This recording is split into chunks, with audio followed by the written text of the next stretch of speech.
Judges 1. After the death of Joshua, the Israelites asked the Lord, "Who of us is to go up first to fight against the Canaanites?" The Lord answered, "Judah shall go up, I have given the land into their hands." The men of Judah then said to the Simeonites, their fellow Israelites, "Come up with us into the territory allotted to us, to fight against the Canaanites.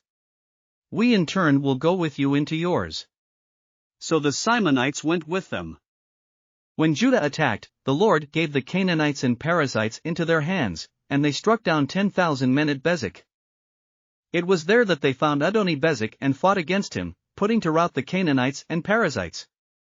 Adoni-Bezek fled, but they chased him and caught him, and cut off his thumbs and big toes. Then Adoni-Bezek said, 70 kings with their thumbs and big toes cut off have picked up scraps under my table. Now God has paid me back for what I did to them. They brought him to Jerusalem, and he died there.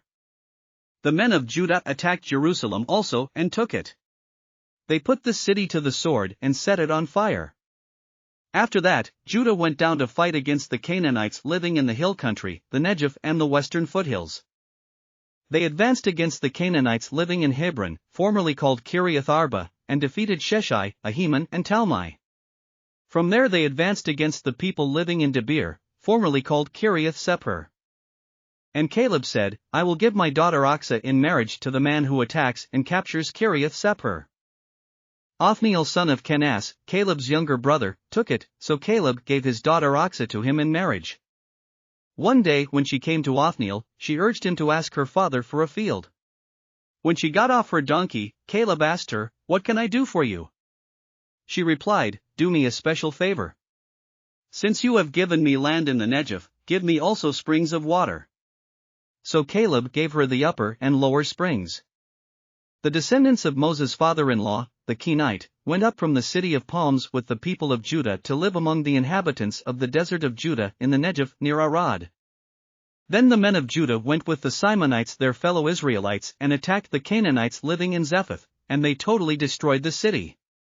Therefore it was called Hormah. Judah also took Gaza, Ashkelon and Ekron, each city with its territory. The Lord was with the men of Judah. They took possession of the hill country, but they were unable to drive the people from the plains, because they had chariots fitted with iron. As Moses had promised, Hebron was given to Caleb, who drove from it the 3 sons of Anak. The Benjamites, however, did not drive out the Jebusites, who were living in Jerusalem. To this day the Jebusites live there with the Benjamites. Now the tribes of Joseph attacked Bethel, and the Lord was with them. When they sent men to spy out Bethel, formerly called Luz. The spies saw a man coming out of the city, and they said to him, "Show us how to get into the city, and we will see that you are treated well." So he showed them, and they put the city to the sword, but spared the man and his whole family. He then went to the land of the Hittites, where he built a city and called it Luz, which is its name to this day.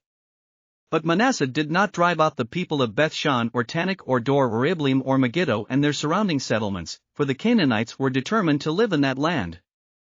When Israel became strong, they pressed the Canaanites into forced labor but never drove them out completely. Nor did Ephraim drive out the Canaanites living in Gezer, but the Canaanites continued to live there among them. Neither did Zebulun drive out the Canaanites living in Kitron or Nahalal, so these Canaanites lived among them, but Zebulun did subject them to forced labor. Nor did Asher drive out those living in Akko or Sidon or Alab or Akzib or Helbah or Aphek or Rehob. The Asherites lived among the Canaanite inhabitants of the land because they did not drive them out. Neither did Naphtali drive out those living in Beth Shemesh or Beth Anath, but the Naphtalites too lived among the Canaanite inhabitants of the land, and those living in Beth Shemesh and Beth Anath became forced laborers for them.